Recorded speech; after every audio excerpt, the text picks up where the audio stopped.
Hi, friends from Colorado.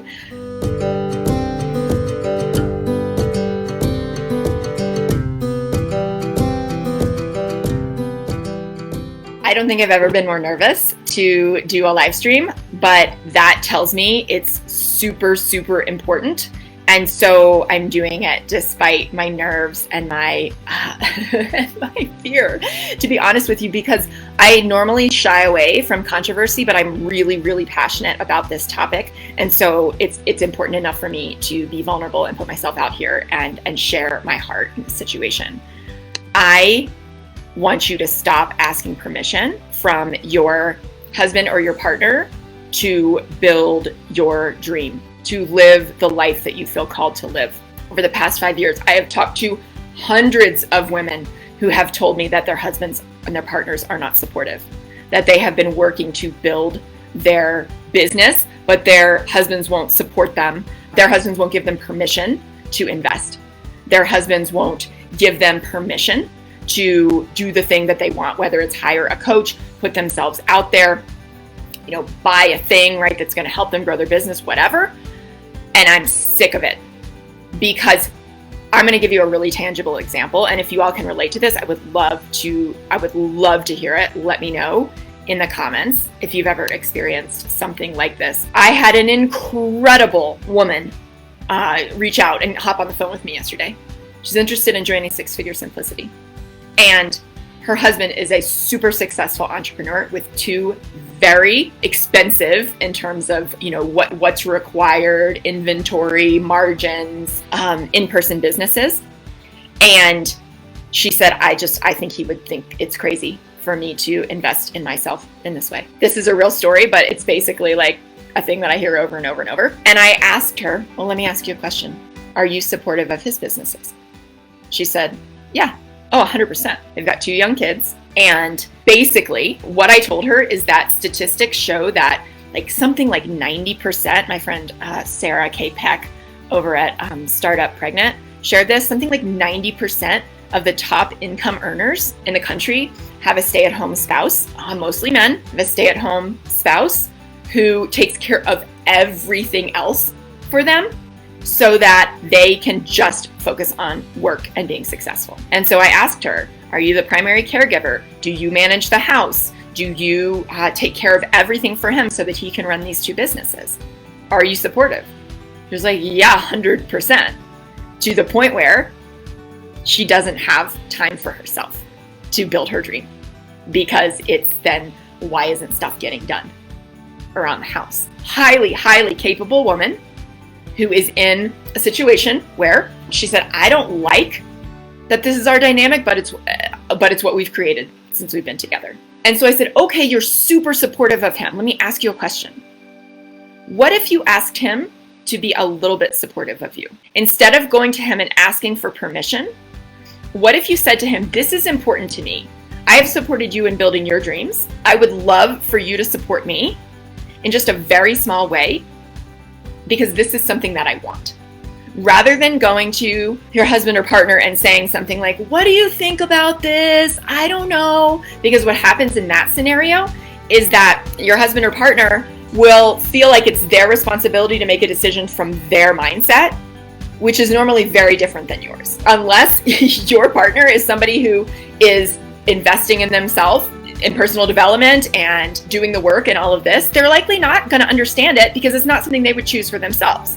So if you ask them to basically make a decision from their mindset and who they are, of course they're going to say, no, I don't think it's a good idea, because they wouldn't do it.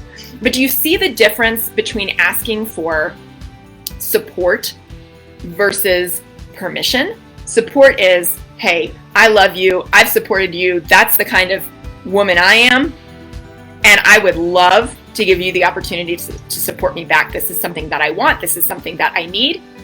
You don't have to say it, right? You say however you want, but I'm not asking for permission. I'm asking for support. This is important to me. I want to build my dream. I want to help our family. I want to earn my own income. I want to help the people I feel called to help. I want to make a meaningful contribution outside of the hats that I wear at home, outside of the hats that I wear in my job and at home. Because make no mistake, the emotional, physical, and mental labor of managing a house, whether or not you have children, is for real. And societally, default, most of the time, the large majority of the time, women are responsible for that because it's default. Doesn't mean we don't do all the other things, work, raise kids, whatever, have a million different hats. But oh my goodness, it is for real, and most of us don't recognize it. When I wanted to join my first group coaching program 5+ years ago, my husband thought I was nuts because he is a very loyal company employee, and that's not something he would ever do. He has other things that he wants to spend money on and invest in, and he just didn't get it. But I said, I want this, I need this, I believe it will help me. And it did. And every time I've invested in myself, I have shown up as the person who does that work and get an ROI. Now, I know there's coach trauma out there, and that's a real thing, but I can't speak to anybody else's experience. What I can speak to is like how I show up and how I invite my clients to show up and the results that they get, because that's the only thing that I can speak to, not anybody else.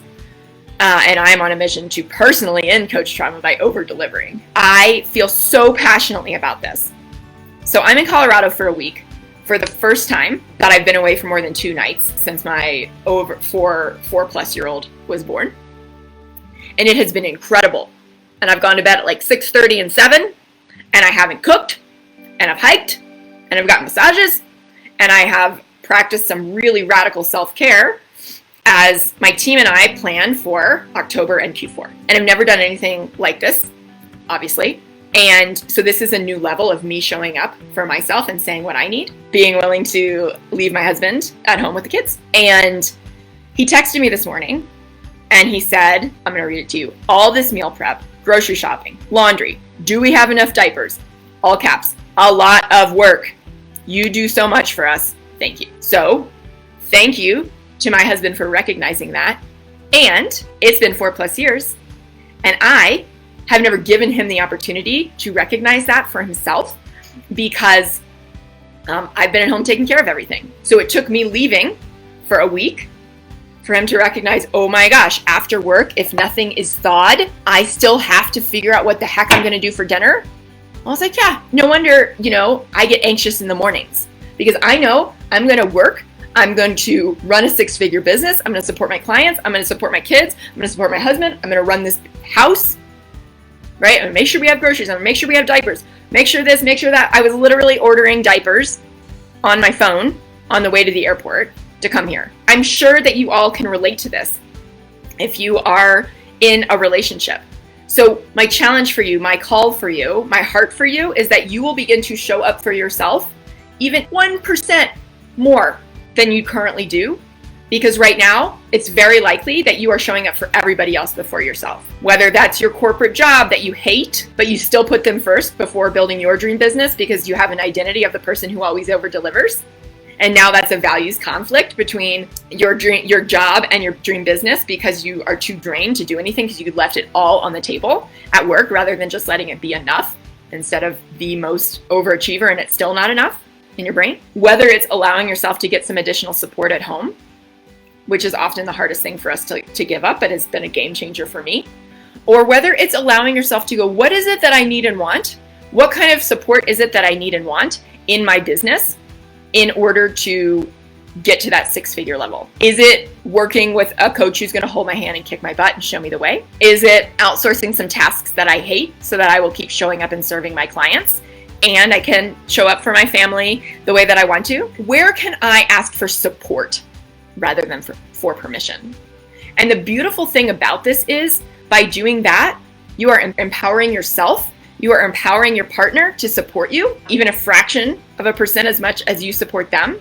You are modeling this for your children if you have them.